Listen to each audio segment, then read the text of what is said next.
मित्रों नमस्कार। आइए आज मन को समझने का प्रयास करते हैं। कुरुक्षेत्र का मैदान है। कौरव पांडवों की सेना दोनों तरफ आमने सामने सज गई है, युद्ध के लिए तैयार। रणभेरी बज रही है, किसी समय में युद्ध तैयार होने के लिए, युद्ध शुरू होने के लिए तैयार है। कृष्ण भगवान अर्जुन भगवान कृष्ण से कहते हैं कि मुझे बीच में ले चलिए, मैं देखना चाहता हूं कि कौन कौन हमारे पक्ष में है और कौन कौन मेरे विपक्ष में है, जिसे हमें युद्ध करना होगा। भगवान कृष्ण रथ को बीच में ले आते हैं और अर्जुन देखते हैं कि चारों तरफ अपने ही रिलेटिव्स, कोई चाचा है, कोई मामा है, कोई दादा है, कोई भाई है, कोई भतीजा है, और उसी को मुझे मार करके और युद्ध में विजयी होना। और वो बोलते हैं कृष्ण से, भगवान मेरे गात शिथिल होते हैं, गांडीव मेरे हाथ से छूट रहा है, युद्ध करना मेरे नहीं है। वहीं पर भगवान कृष्ण अर्जुन को उपदेश देते हैं। ये कथा पता नहीं कई हजार साल पुरानी है, लेकिन जो कुरुक्षेत्र में भगवान कृष्ण ने अर्जुन को जो उपदेश दिया है, वो गीता का ज्ञान बोलकर आज तक लोग उस पर अमल करते हैं, उसको पढ़ते हैं, उसको सुनते हैं और उसको व्यवहार में लाते हैं। और पता नहीं कितने कितने विद्वानों ने उस पर सब पर अपनी अपनी राय दी है, अपने अपने तरीके से उसको समझा है। जब कोई चीज गीत में होती है, गद्य में होती है, तो उसे हर आदमी अपना अपना मतलब निकाल लेता है, अपने अपने तरीके से समझता है। इसीलिए जितने जितने विद्वान हैं सभी ने अपने अपने तरीके से समझा। खैर मेरा वो विषय नहीं है। गीता में एक जगह भगवान कृष्ण अर्जुन से कहते हैं, भगवान मन पर काबू पाओ, अर्जुन मन पर काबू पाओ। अर्जुन का जवाब पता है क्या है? अर्जुन कहते हैं, भगवान अगर आप मुझे वायु आज्ञा दे तो मैं वायु पर नियंत्रण कर सकता हूं, लेकिन मन पर नियंत्रण नहीं होता है। मन पर नियंत्रण नहीं होता, और मन पर नियंत्रण करना मुझे लगता है कि दुनिया में सबसे कठिन काम। आप सोचें, आपका सोचने पर कुछ बस है?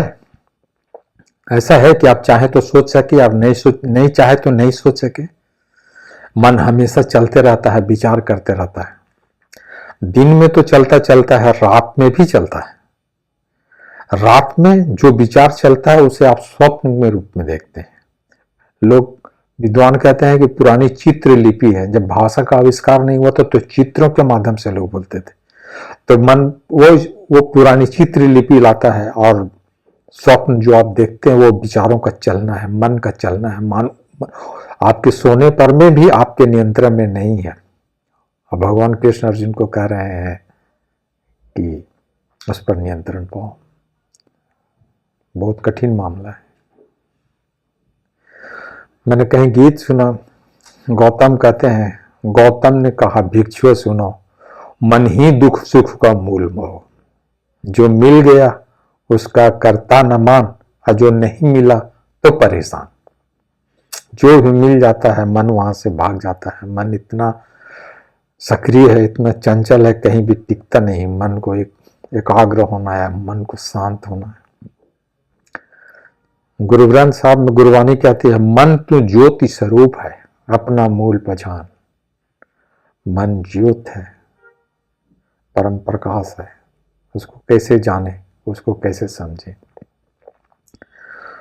उसको जानना होगा मौन में। मौन के कई तल हैं। एक तल है कि आप मुंह से बोल रहे हैं,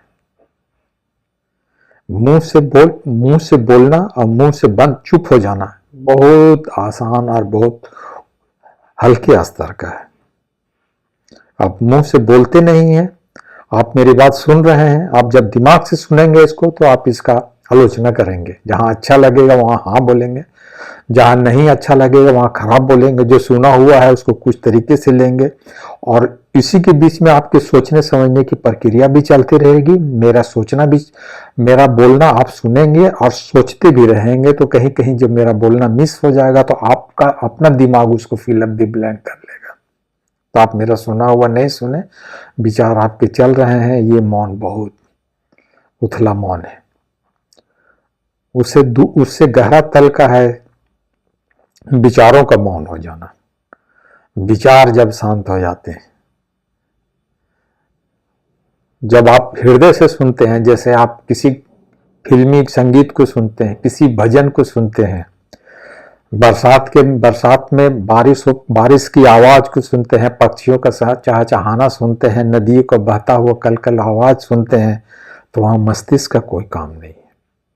वहां हृदय से सुनते हैं, वहां पर मस्तिष्क थोड़ा देर तक के लिए, जब तक उस आवाज को सुनते हैं तो मस्तिष्क थोड़ा देर के लिए शांत हो जाता है। वो हृदय से सुनना, वो थोड़ा मस्तिष्क से थोड़ा सा गहरे स्थल का है।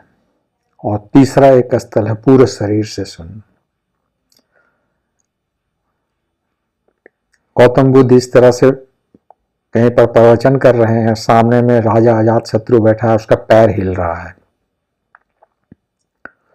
पैर हिल रहा है तो गौतम पूछते हैं कि आपका पैर क्यों हिल रहा है? बोलता है छोड़िए, उसका ध्यान नहीं गया, तो वो रोक लेते हैं। थोड़ी देर बाद में फिर वो पैर हिलने लगता है। गौतम बुद्ध फिर पूछते हैं पैर क्यों हिल रहा, फिर वो बंद कर लेता है। कुछ देर के बाद में फिर वो जो है सो पैर हिलने लगता है। गौतम बुद्ध इस बार मुंह से नहीं पूछते हैं, सिर्फ नजर उधर डालते हैं, देखते हैं। राजा देखता है कि मेरे पैर की तरफ में देख रहे हैं, तो स्वाभाविक ध्यान अंगूठे की तरफ में जाता है, तब रुक जाता है। आपने भी देखा होगा कि लोग सड़क में चल रहे हैं, अकेले चले जा रहे हैं, बात करते जा रहे हैं।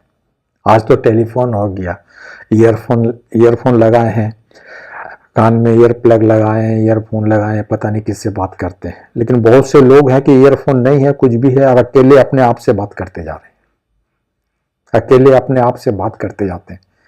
पागल में और आप में क्या फर्क है? पागल का विचार कुछ ज्यादा चलता है, आपका थोड़ा सा संतुलित है, आप समाज के हिसाब से एडजस्ट किए हुए हैं, विचार आपका भी चल रहा है, शरीर आपका भी। वो जो पैर हिल रहा है, जो आपका हाथ तबला बजा रहा है, कहीं कुछ कर रहा है, वो शरीर में बेचैनी है जो किसी तरह से निकलना चाह रही है। अब देखते होंगे कहीं पर कोई बात कर रहा तो उसका पैर हिलते रहेगा या हाथ तबला बजाते रहेगा, पैर कुछ, मैंने शरीर पूरी तरह से शांत नहीं है, शरीर में भी बेचैनी है। आपको मुंह से नहीं निकल रहा, दूसरे तरीके से, लेकिन शरीर का बेचैनी वो शरीर के माध्यम से निकल रहा। तो इस तल पर जब सुनेंगे, इस तल पर भी जब स्थिर हो जाएंगे, तब जो मौन होगा वो गहरे मौन होगा। तो वहां पर जब आप मौन हो जाएंगे, तब रहस्य प्रकट होता है, तब वो सुनाई देता है जिसे पूरी दुनिया मानती है, और बहुत से लोग उसे ओंकार कहते हैं, कोई उसे ब्रह्मांड की शक्ति कहता है, कोई उसे एक हाथ की ताली कहता है। क्योंकि कान तो सक्रिय है, उसको तो आप ऑफ ऑन नहीं कर रहे हैं। कान तो ऑफ ऑन करने के लिए आपके पास में कोई स्विच नहीं है, कान तो ग्रहण करते रहा है जो भी उसके पास में जा रहा है। तो आपका विचार नहीं जा रहा है, तो ब्रह्मांड का एक आवाज है वो आने लगता है। वो जो ब्रह्मांड का आवाज है वो परम आवाज है।